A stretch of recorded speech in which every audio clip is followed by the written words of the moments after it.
So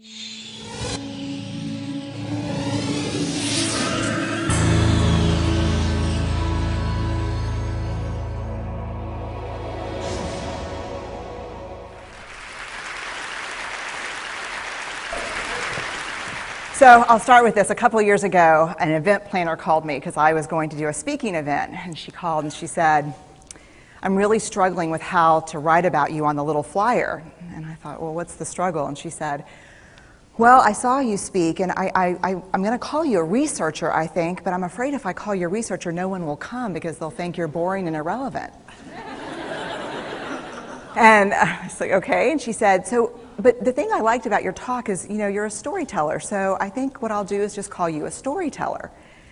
And of course, the academic, insecure part of me was like, you're going to call me a what? And she said, I'm going to call you a storyteller. And I was like, oh, why not Magic Pixie? I was like, let me think about this for a second. And so I tried to call deep on my courage, and I thought, I am a storyteller. I'm a qualitative researcher. I collect stories. That's what I do. And maybe stories are just data with a soul, and maybe I'm just a storyteller. So I said, you know what? Why don't you just say I'm a researcher storyteller? And she went, there's no such thing. So I'm a researcher or storyteller. And I'm going to talk to you today. We're talking about expanding perception. And so I want to talk to you and tell some stories about a piece of my research that fundamentally expanded my perception and really actually changed the way that I live and love and work and parent. And this is where my story starts. When I was a young researcher, doctoral student, my first year I had a research professor who said to us, here's the thing, if you cannot measure it, it does not exist.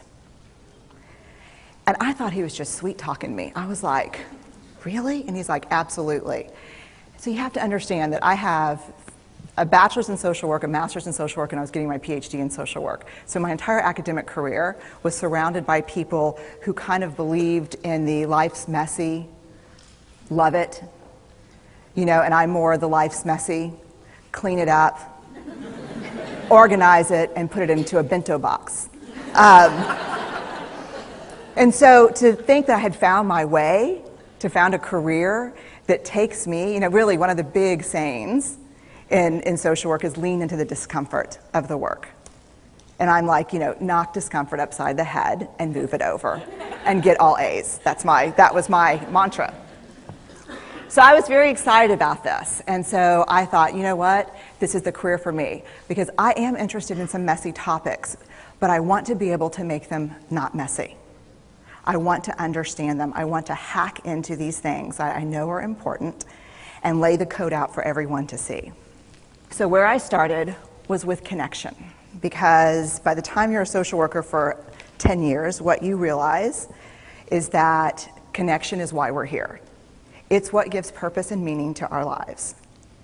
This is what it's all about. It doesn't matter whether you talk to people who work in social justice and mental health and abuse and neglect. What we know is that connection, the ability to feel connected, is neurobiologically, that's how we're wired. It's why we're here. So I thought, you know what? I'm going to start with connection. Well, that situation where you get an evaluation from your boss and she tells you 37 things that you do really awesome and one thing that you can't, an opportunity for growth. And all you can think about is that opportunity for growth, right? Well, apparently this is the way my work went as well, because when you ask people about love, they tell you about heartbreak. When you ask people about belonging, they'll tell you their most excruciating experiences of being excluded. And when you ask people about connection, the stories they told me were about disconnection. So very quickly, really about 6 weeks into this research, I ran into this unnamed thing that absolutely unraveled connection in a way that I didn't understand or had never seen. And so I pulled back out of the research and thought, I need to figure out what this is. And it turned out to be shame. And shame is really easily understood as the fear of disconnection. Is there something about me that if other people know it or see it, that I won't be worthy of connection? The things I can tell you about it, it's universal. We all have it. The only people who don't experience shame have no capacity for human empathy or connection. No one wants to talk about it, and the less you talk about it, the more you have it. What underpinned this shame, this I'm not good enough, which we all know that feeling, I'm not blank enough, I'm not thin enough, rich enough, beautiful enough, smart enough, promoted enough. The thing that underpinned this was excruciating vulnerability. This idea of, in order for connection to happen, we have to allow ourselves to be seen, really seen. And you know how I feel about vulnerability. I hate vulnerability. And so I thought, this is my chance to beat it back with my measuring stick. I'm going in, I'm going to figure this stuff out, I'm going to spend a year, I'm going to totally deconstruct shame, I'm going to understand how vulnerability works, and I'm going to outsmart it. So I was ready, and I was really excited. As you know, it's not going to turn out well. You know this. So I could tell you a lot about shame, but I'd have to borrow everyone else's time. But here's what I can tell you that it boils down to. And this may be one of the most important things that I've ever learned in the decade of doing this research. My 1 year has turned into 6 years, thousands of stories, hundreds of long interviews, focus groups. At one point, people were sending me journal pages and sending me their stories, thousands of pieces of data, and 6 years. And I kind of got a handle on it. I kind of understood this is what shame is, this is how it works. I wrote a book, I published a theory, but something was not okay. And what it was is that if I roughly took the people I interviewed and divided them into people who really have a sense of worthiness, that's what this comes down to, a sense of worthiness. They have a strong sense of love and belonging. And folks who struggle for it, and folks who are always wondering if they're good enough. There was only one variable that separated the people who have a strong sense of love and belonging and the people who really struggle for it, and that was the people who have a strong sense of love and belonging believe they're worthy of love and belonging. That's it. They believe they're worthy. And to me, the hard part of the one thing that keeps us out of connection is our fear that we're not worthy of connection, was something that personally and professionally I felt like I needed to understand better. So what I did is I took all of the interviews where I saw worthiness, where I saw people living that way, and just looked at those. What do these people have in common? And I have a slight office supply addiction, but that's another talk. So I had a manila notebook, a manila folder, and I had a Sharpie, and I was like, what am I going to call this research? And the first words that came to my mind were wholehearted. These are kind of wholehearted people living from this deep sense of worthiness. So I wrote at the top of the manila folder, and I started looking at the data. In fact, I did it first in this in a 4-day, very intensive data analysis where I went back, pulled these interviews, pulled the stories, pulled the incidents. What's the theme? What's the pattern?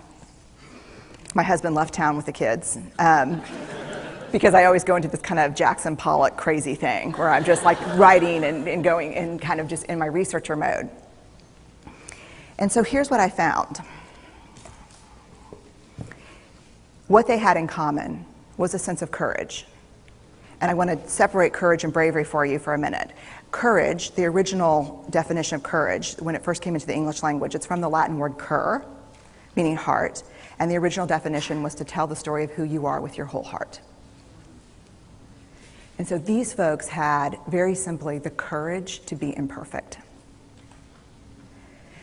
They had the compassion to be kind to themselves first and then to others, because as it turns out, we can't practice compassion with other people if we can't treat ourselves kindly. And the last was they had connection, and this was the hard part, as a result of authenticity. They were willing to let go of who they thought they should be in order to be who they were, which is, you have to absolutely do that for connection.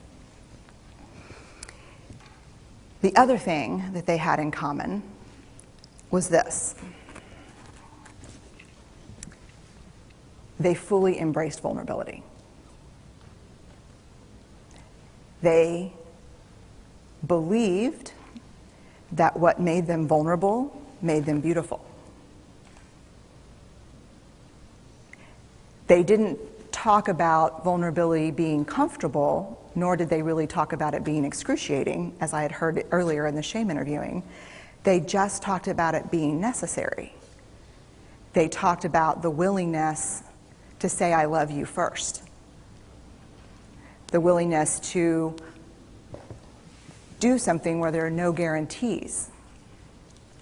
The willingness to breathe through waiting for the doctor to call after your mammogram. The willing to invest in a relationship that may or may not work out. They thought this was fundamental. I personally thought it was betrayal. I could not believe I had pledged allegiance to research, where our job, the definition of research is to control and predict, to study phenomenon for the explicit reason to control and predict. And now my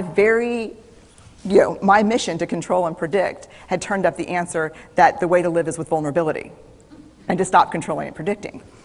This led to a little breakdown,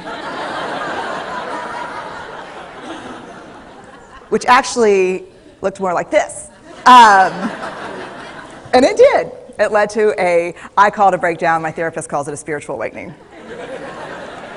Spiritual awakening sounds better than breakdown, but I assure you it was a breakdown. And I had to put my data away and go find a therapist. Let me tell you something. You know who you are when you call your friends and say, I think I need to see somebody. Do you have any recommendations? Because about 5 of my friends are like, woo, I wouldn't want to be your therapist. And I was like, what does that mean? And they're like, I'm just saying, don't bring your measuring stick. It's like, okay. So I found a therapist. My first meeting with her, Diana, I brought in my list of the way the wholehearted live.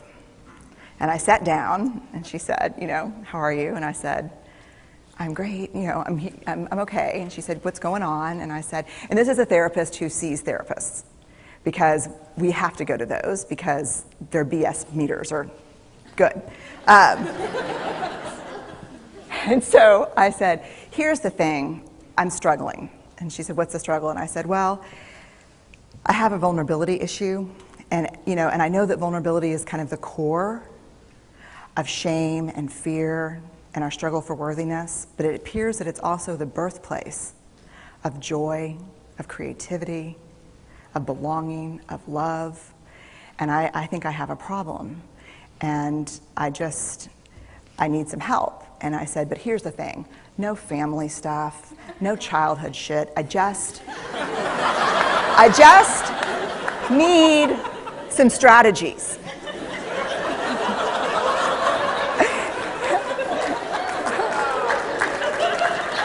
Thank you. So she goes like this. And then I said, it's bad, right? And she said, it's neither good nor bad. It just is what it is. And I said, oh my God, this is gonna suck. And it did, and it didn't. And it took about a year. And you know how there are people that, like, when they realize that vulnerability and tenderness are important, that they kind of surrender and walk into it? A, that's not me. And B, I don't even hang out with people like that. For me, it was a year-long street fight. It was a slugfest. Vulnerability pushed, I pushed back. I lost the fight, but probably won my life back. And so then I went back into the research and spent the next couple of years really trying to understand what the wholehearted, what the choices they were making, and what are we doing with vulnerability? Why do we struggle with it so much? Am I alone in struggling with vulnerability? No. So this is what I learned. We numb vulnerability. When we're waiting for the call, it was funny, I sent something out on Twitter and on Facebook that says, how would you define vulnerability? What makes you feel vulnerable? And within an hour and a half, I had 150 responses. Because I wanted to know, what's out there. Having to ask my husband for help because I'm sick and we're newly married. Initiating sex with my husband. Initiating sex with my wife. Being turned down. Asking someone out. Waiting for the doctor to call back. Getting laid off. Laying off people. This is the world we live in. We live in a vulnerable world. And one of the ways we deal with it is we numb vulnerability. And I think there's evidence, and it's not the only reason this evidence exists, but I think that it's a huge cause. We are the most in debt, obese, addicted, and medicated adult cohort in U.S. history. The problem is, and I learned this from the research, that you cannot selectively numb emotion. You can't say, here's the bad stuff. Here's vulnerability, here's grief, here's shame, here's fear, here's disappointment. I don't want to feel these. I'm going to have a couple of beers and a banana nut muffin. I don't want to feel these. And I know that's knowing laughter. I hack into your lives for a living. I know that's, God. You can't numb those hard feelings without numbing the other affects or emotions. You cannot selectively numb. So when we numb those, we numb joy. We numb gratitude. We numb happiness. And then we are miserable and we are looking for purpose and meaning. And then we feel vulnerable. So then we have a couple of beers and a banana nut muffin. And it becomes this dangerous cycle. One of the things that I think that we need to think about is why and how we numb. And it doesn't just have to be addiction. The other thing we do is we make everything that's uncertain, certain. Religion has gone from a belief in faith and mystery to certainty. I'm right, you're wrong, shut up. That's it. Just certain. The more afraid we are, the more vulnerable we are, the more afraid we are. This is what politics looks like today. There's no discourse anymore. There's no conversation. There's just blame. You know how blame is described in the research? A way to discharge pain and discomfort. We perfect. If there's anyone who wants their life to look like this, it would be me. But it doesn't work, because what we do is we take fat from our butts and put it in our cheeks. Which just, I hope in 100 years people will look back and go, wow. And we perfect, most dangerously, our children. Let me tell you what we think about children. They're hardwired for struggle when they get here. When you hold those perfect little babies in your hand, our job is not to say, look at her, she's perfect. My job is just to keep her perfect, make sure she makes the tennis team by 5th grade and Yale by 7th grade. That's not our job. Our job is to look and say, you know what? You're imperfect and you're wired for struggle, but you are worthy of love and belonging. That's our job. Show me a generation of kids raised like that and we'll end the problems I think that we see today. We pretend